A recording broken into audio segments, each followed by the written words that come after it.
have it.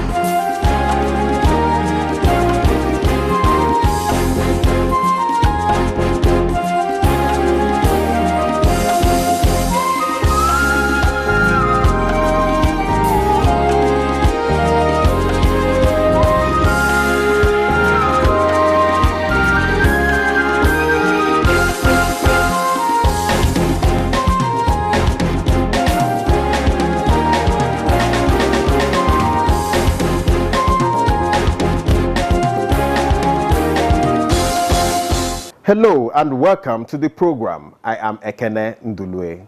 The 9th National Assembly is set to resume next week to wrap up the closing few weeks of its 4-year tenure. Pending that time, this edition of the program will focus once again on issues around the incoming 10th National Assembly and the incoming administration. And in the week, President-elect Bola Tinubu returned to Nigeria following his months-long break in Paris, France.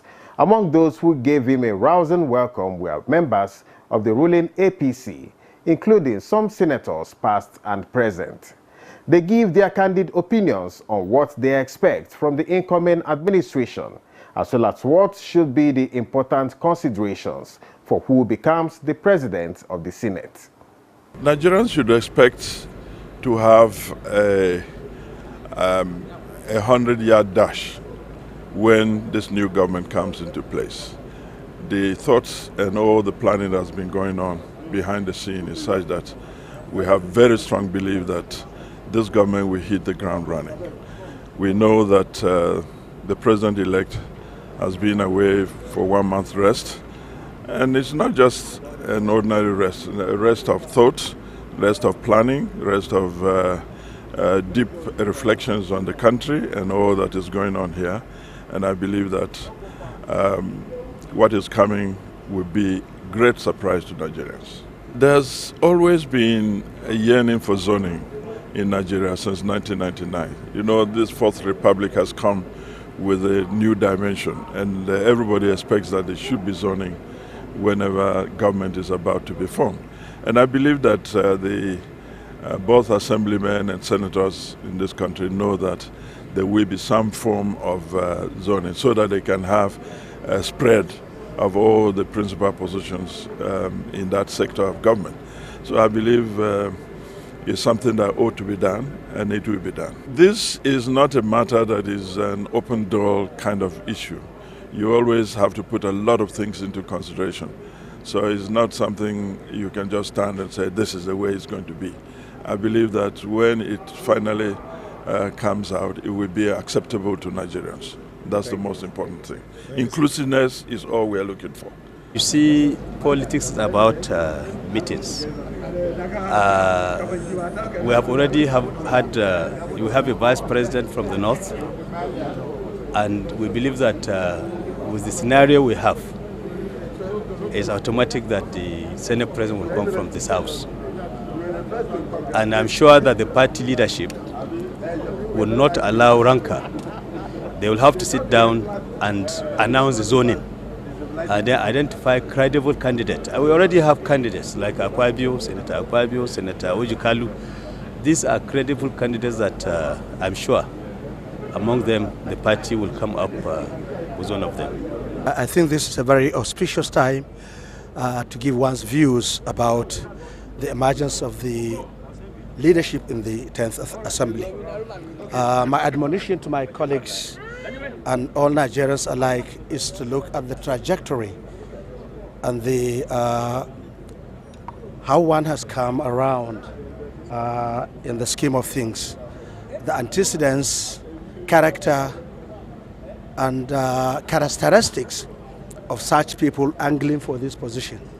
And I can say without any fear of contradiction that the people that are putting themselves forward for this position are people that are eminently qualified and have paid their dues. And amongst them are someone who had been there, who at the time that it mattered, he worked for APC. He did everything that he could to ensure the stability of the government of Muhammadu Buhari. And that person has even decided to leave his position, a very important principal position within the scheme of the Senate leadership, if only to support APC administration. And that person is now angling for the position of the Senate presidency. I think he has paid his dues. It's left to us to pay him back and ensure the stability, consistency, focus, and vision of our party. We are in a situation where we have to comply by the spirit of the Constitution. A situation where everybody will have a sense of belonging and self-determination. It's very, very necessary that if we have to have a stable government, a very peaceful separation of powers, we also have to consider what the Constitution says about giving everybody a sense of belonging. You can see even within the constitutional provision where we are admonished and encouraged to ensure that every part of this country forms part of the governance of this country. And I think with that, we'll be able to have our acts together. To be honest, I want to give thanks to Almighty God for the safe return of the President-elect from his medical trip. And from what we have seen, he had a very good rest. And also thank God Almighty once again for my re-election to the Nigerian Senate. The issue of Senate presidency is a function of the senators, and particularly all the senators-elect, including those who are returning, and they are all my colleagues. I've had the privilege of serving the Senate before as a minority leader, and so any senator should be ready, if his colleagues so wish, to avail himself to be used as a Senate president. So the chances for somebody like me will be very high because of the fact that my colleagues already know my track record, both in terms of governance, in terms of legislative business, and even the wide range of experience I've had in politics. I don't know. Without being boastful, I've had the privilege of being chairman of this campaign, that campaign, and also I was vice chairman of the last presidential campaigns, and I've had the privilege of being a commissioner for almost 6 years in 3 ministries. I've had the privilege of being a governor for 8 years. I've also had the privilege of being a minority leader of the Nigerian Senate and also a distinguished senator. And very recently I resigned as a minister of the Federal Republic of Nigeria. So I intend to merge the experiences both in the executive arm and the parliamentary arm to ensure that the 10th Senate of the Federal Republic of Nigeria goes smoothly and of course attends to the yearnings of all Nigerians. We have a lot of issues to address, and then we have to make the right laws to attract the right investment and also give confidence to the electorate and address youth restiveness in the country. And I believe we will succeed with a man like President Tinubu incoming, who has done it before. The economy must be tackled. He met Lagos at 600 million a month in terms of IGR, and today Lagos is doing so well. I'm not the governor of Lagos, but I can tell you they make over 50 billion in a month as IGR. So I think we need to plug the loopholes of leakages in the system and do everything possible to generate revenue for the country, so we can take care of the debts and at the same time plan for the future generations, and then infrastructurally and otherwise. It will be well. You know I'm the best. I don't need to talk about that. Among those people running, I'm the best, and I will deliver. I'm the most trusted. I will never betray anybody. I'm not part of betrayal, and I'm not acting film. I don't tell lies. You know where I stand. If I stand with you, I stand with you. If I don't stand with you, I don't stand with you. I'm the best candidate to work for President-elect. What are you putting forward? Honesty. I'm committed to Nigerian people. I'll be loyal to Nigerian people. I'll be loyal to Nigerian people, and carry my colleagues along. That's what I'm putting forward. I'm capable of doing my fight. I'm a war general. I'm a fighter. And I'm capable of fighting my way through. The president will bless me. Well, to be honest, the Nigerian people, we have a lot of work to be done. We will look at security, we'll look at the economy, we'll look at to bring back people. And we need to bring back Nigerians to believe in our party. There's a lot of disagreement among Nigerians and APC, and we need to work on that. We need to carry the church along. I'm a thorough Catholic, and I know that we need to bring back the Anglican Church, the Catholic Church, the Baptist Church, all the born-again churches. We need to bring back to be safely in the hands of President Tinubu. And it's a reconciliation between us and Nigerian people that is more important. And we need to reconcile.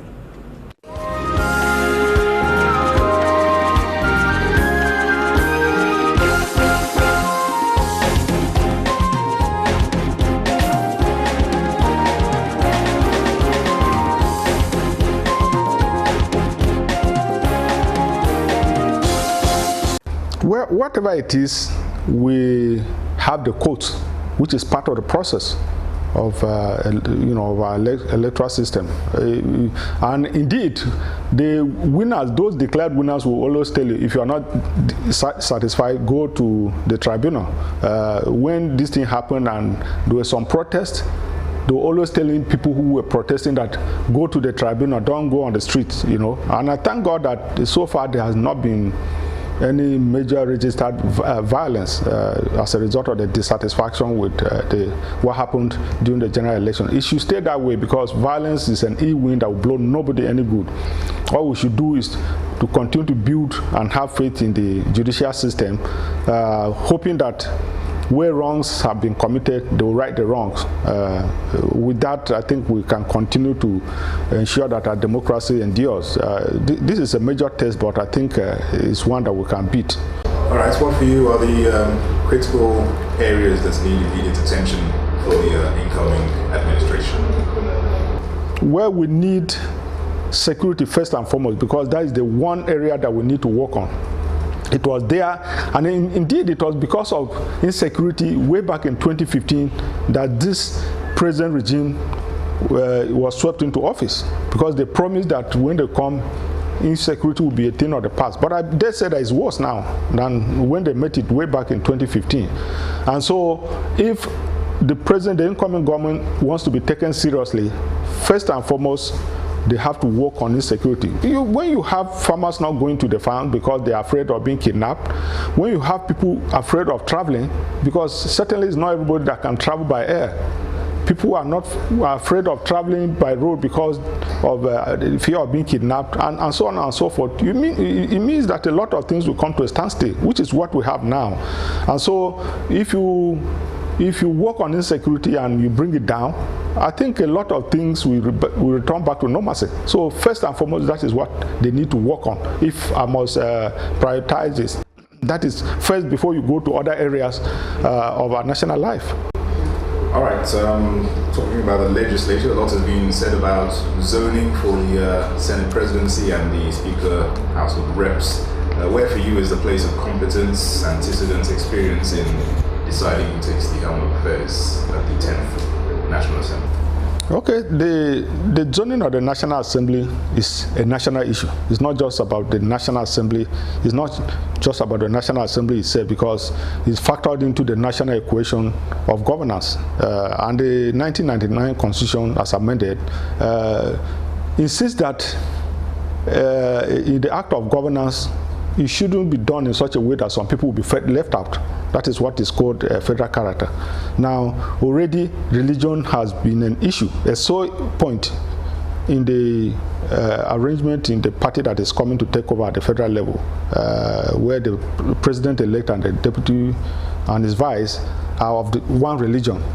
So the man that must be the Senate president, who is going to be number 3, in my opinion, shouldn't be from the same religion, because that would be insensitive to those who are not of that religion. And every decision that is taken after that, even when it could ordinarily have been accepted by Nigerians, will be taken with a pinch of salt, because they will think, oh, it's in furtherance of a particular religion. So we should be very, very sensitive to such things. So those who are going to take the decisions, whether within the National Assembly or outside of the National Assembly, because normally the party will have a say in zoning where it should go. And in most cases, they even go as far as to anointing a particular candidate. But whatever they do, competence must be factored in. where the part of the country where that is coming from must also be factored in, and of course acceptability on the part of that house, the Senate.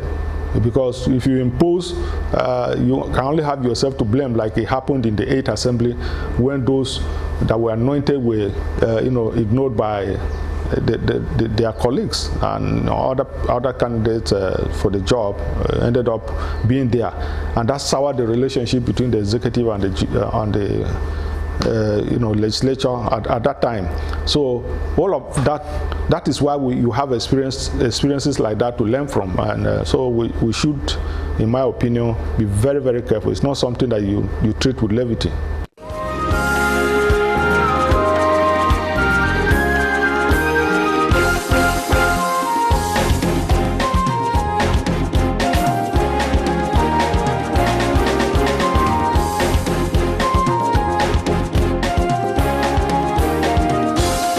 What is your general assessment or general words of advice, shall we say, for the incoming administration come May 29th? I would suggest to them they're coming into a very uncompromising and angry country.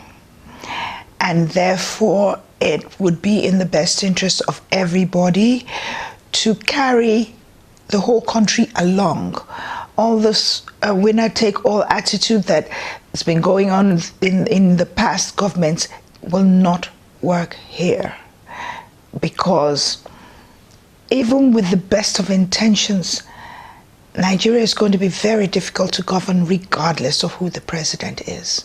They are going to find a lot of issues that need to be addressed, and that will be very difficult to address. The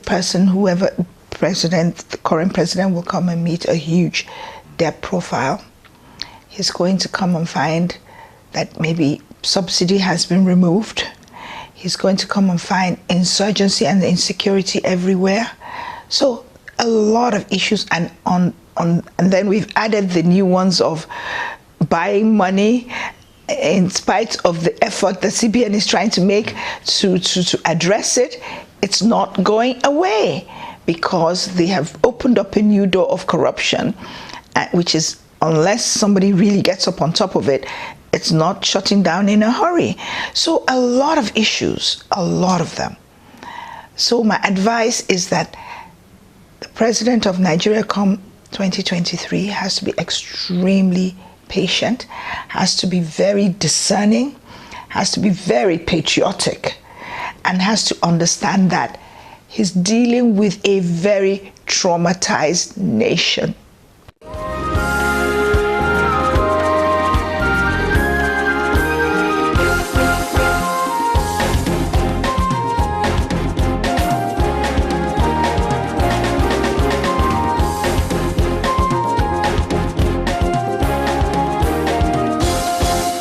Senator-elect Ireti Kingibe is set to be one of the few female legislators of the incoming 10th Senate.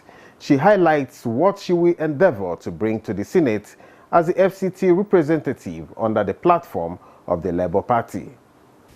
In view of the fact that I will need to work with a minister for some of the things that I want to do, but also understanding that the Senate is the highest elective office in the FCT. So in spite of the fact that it's a legislative position, it has a lot of tacit executive ones. When people have issues about a lot of things, they don't go and complain to the minister, because most of the time they don't have access to him. He wasn't elected by them. They come to the senator. So the issues of no water and a lot of the insecurity and even the health issues and education, fine, we would have to solve them together, but it would be up to me to table those issues to the minister and to oversight and ensure, like, I feel very strongly about water for the FCT. FCT has no water. Most of it doesn't have any water. The elite areas have, but that's all. Everywhere else you go in the FCT, there's no water. So it's a priority for me as a representative of the people. I know that they have designs of what should be done, and is one of the things I'm going to insist that the Minister of FCT must implement with me, getting funds appropriated for it and oversighting it, ensuring that it gets done. Secondly, insecurity in the FCT. FCT is the capital of Nigeria. We should be the last bastion of the insecurity. But right now we're at the point where you want to go out at 11 o'clock and you're panicking. So that must be addressed immediately.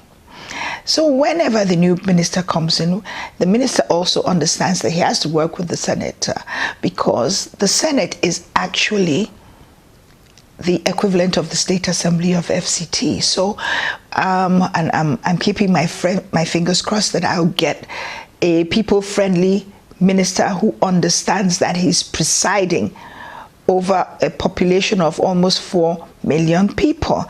And therefore, education for me is very key. Most places in Abuja, the children sit on the floor.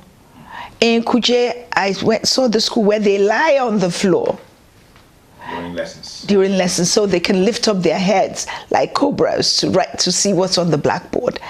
This is not good enough. Education is the cornerstone, the foundation of human capital development. And I'm hoping, I've got a lot of programs that I'm trying to work on with development partners, and I call them the Through Hope programs.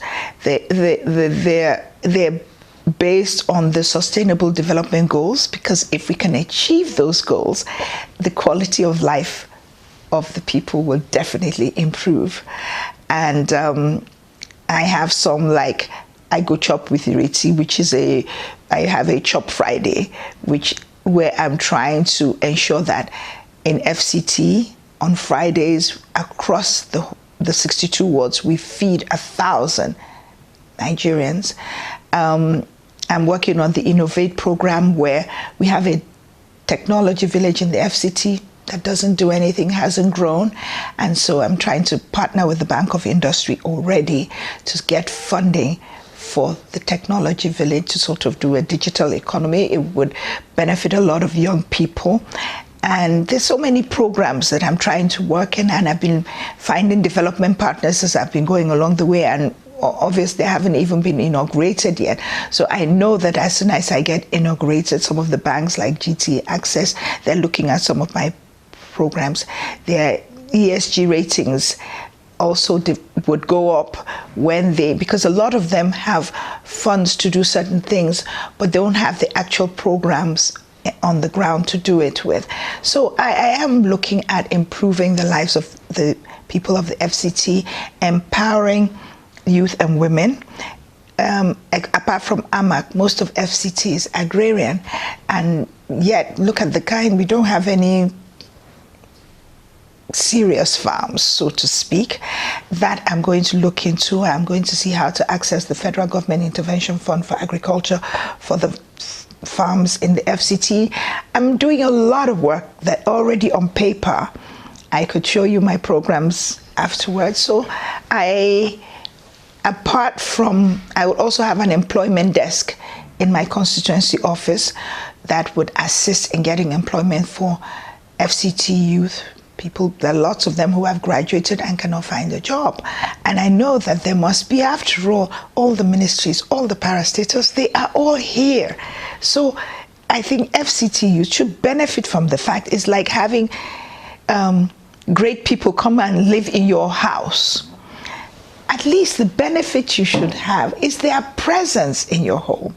And I'm going to levy on that and see how to get more jobs for the youth of FCT. We certainly wish you very much success in your future endeavors, and it's been a pleasure having you on our program, and thanks very much for your perspectives, distinguished. Thank you for having me. You're very welcome.